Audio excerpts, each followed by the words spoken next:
Hey there, students. It is Pastor Steven, and as of tonight, it has been 64 days since you have stepped foot onto your public school campuses. For those of you who are homeschooled, it may has even been longer for you since you've seen your co-op. It's been approximately 56 days since our first stay-at-home order was issued. And it's been around 75 days since I have had a haircut. Hence the hat.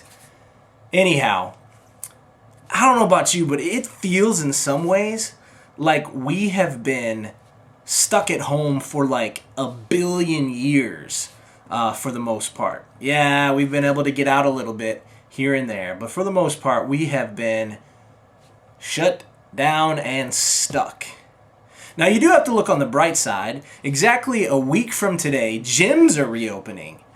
In fact, some sports teams will be able to meet. And yes, I know, there's going to be a lot of crazy rules involved with it, obviously for our safety. But, you got to take what you can get during something like this. I know what you're thinking. Why, Stephen, are you laying on your side? Why is there a fire going behind you? Are you filming some kind of odd or creepy Hallmark commercial? No, that's not it at all. I wanted to talk to you about a specific prophet from the Old Testament. A prophet named Ezekiel, who wrote one of the books in the Old Testament. See, at one point during Ezekiel's ministry, God asked Ezekiel to lay on his side for 430 days. You heard me right, 430 days. 390 days on his left side and 40 days on his right side. No Netflix, no Fortnite, no entertainment, just he, the ground, and lots of silence. In fact, Ezekiel had to adhere to a pretty restrictive diet. It was almost like, here is your breakfast, here is your lunch, and here is your dinner. See, one of the things that God was trying to communicate to the people of Israel is that Ezekiel, as he was lying on his side, each day represented a year of their sin. They had been sinning for 390 years without repenting, 40 years without repenting.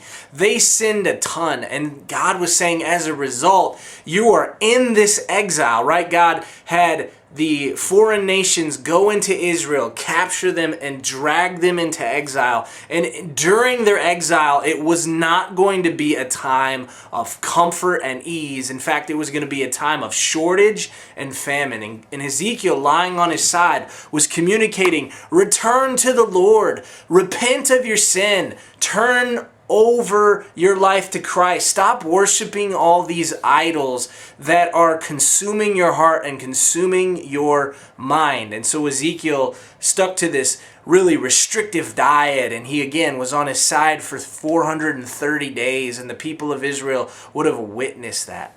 But here's the thing, in the midst of Ezekiel's time of being stuck, God was communicating.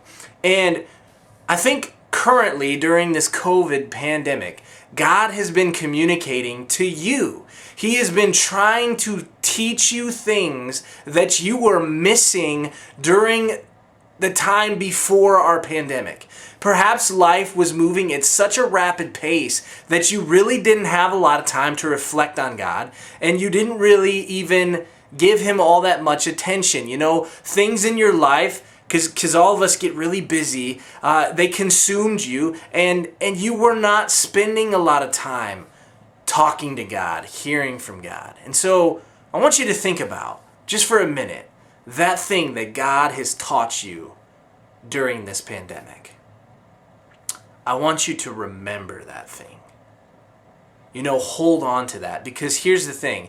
In a couple weeks, we are going to, really in a week from today, we're going to slowly transition back into a lifestyle where we are going to find ourselves busy again.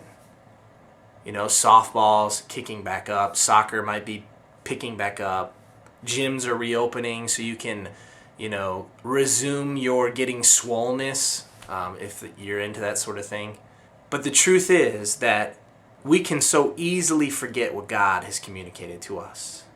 And my prayer is that you'll remember it. And not just remember it, but share it. And so herein lies the challenge. I want you to take that thing that God taught you during this time of being stuck, and I want you to share it. Really, there's a couple ways you could do this. First, you could share it on your Insta story or on your Facebook story. Make a short video just expressing how God has talked to you during this time. Second, you could just send a text message to me.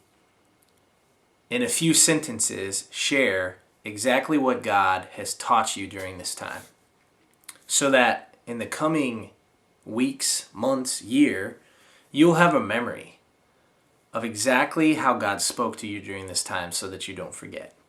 And at some point, I'd like to compile all this and have a mantra of the things that God taught us during this time. So briefly, with the time I have left, I wanted to share with you what God has been speaking to me about during COVID. There have been lots of lessons, but this has been the most primary for me. And it kind of is captured in this verse out of 2 Timothy chapter 2, verse 8. And it says, "Remember Jesus Christ, risen from the dead, a descendant of David. This is according to my gospel." You see, during this time, it has become so clear to me that the only hope that people can really look to and find solace is in Jesus Christ. All of our idols are lousy saviors. Our identity, if it's wrapped up in the things we do, well, those things can easily be disrupted, as we all learned. If it's wrapped up in our finances, those things can quickly crumble, as we all learned. You see, it really is only Jesus Christ that is the true hope for people. Our idols will fail us, but it is Jesus who came to this earth, died on a cross for us, and rose again from the dead, that we can place our faith and trust in and find true hope. That's what God has been teaching me during this time of being stuck. And I want to challenge you. What has He taught you? Remember it. Don't leave it in the past. Carry it with you into this new season of life that is bound to become busy again. And remember what God was teaching you.